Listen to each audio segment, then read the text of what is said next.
Hey everyone, welcome back. Ready to get a little philosophical? Always. Today we're diving into something pretty profound, even for us. Ooh, Yeah, the nature of reality itself, no big deal. that's what we do here. Exactly. We'll be exploring excerpts from The Great Illusion, I like that title. right? It's by Grandmaster WaXhira of the Sacred Atlantean Brotherhood.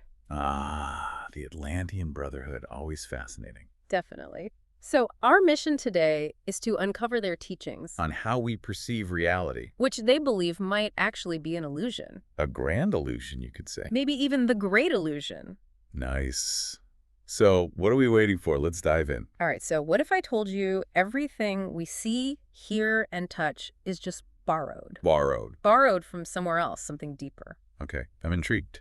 Good, because WaXhira starts by talking about this idea of falsehood. Falsehood. Yeah, but he's not talking about lying or anything like that. So what does he mean? He's talking about the source of something's existence. Like, imagine someone who looks super wealthy. Right, fancy car, designer clothes, the whole 9 yards.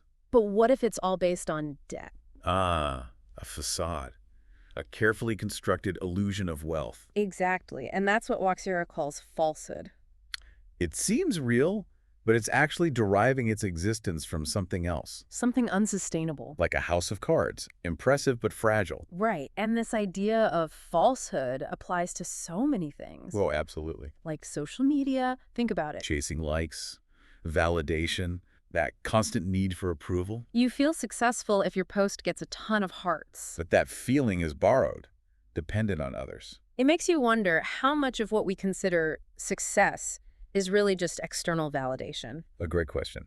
It challenges us to examine where we're seeking our sense of self. From the outside world rather than from within. And that leads us to how the Atlantean Brotherhood views our senses. Our senses, you mean like sight, sound, touch. Exactly. They shape our entire experience of reality. But it all feels so real to me. We'll consider this. What if you suddenly lost your hearing? I'd be devastated, but what's the point? The world of sound would literally cease to exist for you. Okay, I see what you mean. And someone who is blind wouldn't experience color or shape the same way, So our senses are kind of like filters. shaping and limiting our perception of reality. So we're each experiencing a slightly different version of reality. Precisely. What we perceive as real is just a small part of what might actually be out there. Wow, I'm starting to see why it's called the Great Illusion. Right. But it goes even deeper than our senses. Oh, there's more. Definitely. Think about it. Our senses gather information, but what makes sense of it all? Our brains. Well, Brotherhood calls it the mind, the part of us that interprets the information. So, like, if our senses are the camera, our mind is the editor. A perfect analogy. Piecing together the raw footage, creating a narrative. But even our minds aren't the ultimate source. According to WaXhira, no. Then what is? I'm on the edge of my seat. He points to something more fundamental. Consciousness. Consciousness. The true source. The foundation of all reality. Hold on, things are about to get really meta. Buckle up. What do we even mean by consciousness? WaXhira describes it as unchanging, the one eternal reality. Independent of the physical world. Absolutely. Yeah. Everything else stems from this source of consciousness. You mean like our bodies, our thoughts, even the world around us? Precisely. Yeah. It's the light that illuminates it all. So he's saying that consciousness is the real deal. The only true reality. And everything else is just a reflection of that. You got it. Wow. So if consciousness is the foundation, what does that say about permanence? Well, if the physical world is just a wave on the ocean of consciousness. Maybe nothing is as solid or lasting as it seems. Exactly. And that's precisely why WaXhira encourages us to live beyond the illusion. Okay, now I'm really hooked. How do we break free? We'll dive into that in the next part. Okay, so we're back, and I'm still processing all that. It's a lot to take in. It is. Hey. But we ended on this idea of living beyond the illusion, right? We talked about true wealth and success coming from within, connecting with that source consciousness. Like WaXhira teaches. Exactly. Yeah. But how do we actually make that shift? Well, it starts with awareness. Awareness? Becoming aware of how much energy we spend on external things. Like what kind of things? That new gadget you just have to have. A Oh, bigger house. Oh, yeah. Or the perfect outfit. All those things we think will make us happy. We're always searching for something. But in all the wrong places. It's like we're looking for ourselves outside of ourselves. Exactly. And that's part of the illusion. So what's the alternative? WaXhira says attachment to material possessions keeps us trapped. trapped in the illusion. Yes. Like being so focused on the shadows on the cave wall that you forget there's a whole world of light outside. Okay, I think I'm starting to get it. Good. So if we let go of that need for external validation and all those possessions, What are we left with? that's when we can start to connect with that inner abundance. That source consciousness. Exactly. WaXhira talks about shifting our focus from seeking approval from others. To pursuing inner growth instead. He encourages us to ask ourselves some important questions. Like what? What brings me genuine joy? What are my unique gifts? And how can I use those gifts to make a positive impact on the world? Now, that's a definition of success I can get behind. Me too. It's not about fitting into someone else's mold. It's about aligning our actions with our true selves. With our values, our purpose. And as you cultivate that awareness, that connection to your true nature, What happens then? you might be surprised by what you discover. Tell me more. WaXhira says that true peace and freedom come when you stop identifying so strongly with the external world With all the chaos out there, and the constant chatter of your own thoughts and emotions. it sounds like a lot of letting go. It is. It's like peeling back the layers of an onion. Getting closer and closer to the core of who we really are. Right. But how do we apply that to everyday life? Yeah, I was just thinking that. We still have jobs, relationships, all those challenges. It's easy to get overwhelmed. Think about how you react when things don't go your way. I usually get stressed, maybe blame others. Do you ever feel like a victim? Sometimes, yeah. What if you could take a step back instead? And do what? Just observe your thoughts and emotions without judgment, Like a detached observer. and then look for the lesson, the opportunity for growth. That's a whole different way of looking at things. It is. It's a more empowered response. And it comes from that connection to consciousness. Exactly. You start to recognize that you are not your thoughts or your emotions. Oh. You are the awareness that experiences them. Okay, that's pretty deep. And that subtle shift can change everything. How so? How you relate to others, how you make decisions, Hmm. even how you approach your work, It can change all that. and even how you think about your own mortality. Death.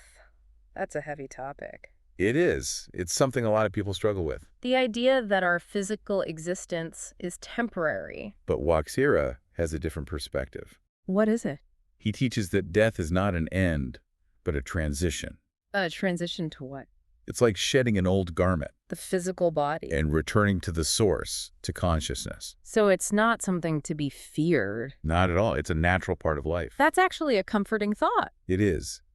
And it ties back to the illusory nature of the physical world. So if consciousness is the true reality, Then death is simply a shift in our state of being. not an annihilation. Exactly. Okay, I'm starting to get this whole consciousness thing, but something's bugging me. What's that? If everything is an illusion, how do we explain the consistency of the physical world? Ah, a classic question.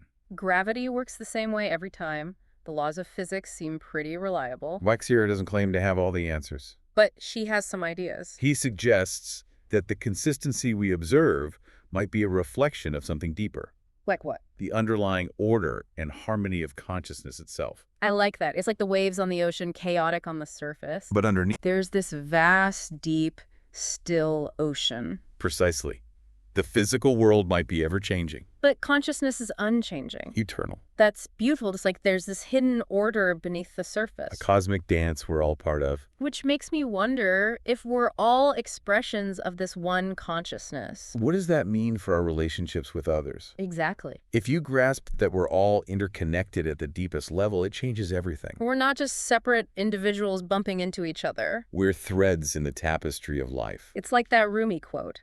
You are not a drop in the ocean. You are the entire ocean in a drop. Beautiful. We each contain the whole within us. And if that's true, Compassion, kindness, understanding become essential. it's not just about being nice. It's about recognizing our interconnectedness. That harming another is ultimately harming ourselves. Because at the level of consciousness, there is no separation.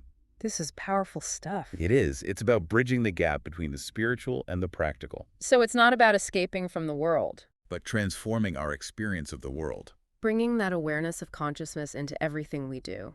And that leads us to the final part of our deep dive. And we're back, wrapping up our deep dive into the great illusion. It's been quite a journey. It really has so much to unpack. So many profound ideas from Grandmaster WaXhira. Yeah, what are some key takeaways for our listeners? The biggest one, you are not your thoughts or emotions. or even our physical bodies. Exactly. You are the consciousness that experiences it all. That's a game changer right there. It is. It frees you from limitations and helps you tap into your true potential. And once you get that, everything shifts. Your perspective on success, happiness, even suffering. It all takes on a new meaning. You move from an egocentric view to a soul-centered one. And from there, You can appreciate the interconnectedness of life, even the challenges. challenges become opportunities for growth Relationships become mirrors for our own evolution, and death. a natural transition. Not something to fear. Right, all of this leads to a more fulfilling and meaningful life. So how do we actually apply these insights? WaXhira talks about the importance of mindfulness. Taking time to quiet the mind. Observe our thoughts and emotions without judgment.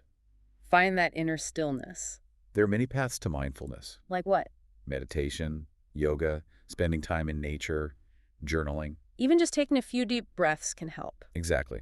Find what works for you and make it a habit. It's about creating space for that connection to awareness. And as you cultivate that connection, What happens? you start to see the world differently. You find the magic in the everyday, The extraordinary in the mundane. and you live with a sense of purpose and gratitude. Knowing that you're part of something bigger. It's beautiful, isn't it? It is. And WaXhira leaves us with a final thought. I'm ready for it. Hit me. If our senses and thoughts create an illusion, Could we have more power to shape our reality than we realize? that's the question he poses. That's a powerful idea. It suggests we're not just passive observers. We're active participants, co-creators. Imagine the possibilities. If we can choose to focus on love instead of fear, On abundance instead of scarcity, on connection instead of separation, we can literally change our world by changing our minds. that's a message of hope and empowerment. It is. So, to all our listeners out there, Keep exploring. dive deep into the nature of your own reality. Discover what resonates with you. The truth you seek is within you.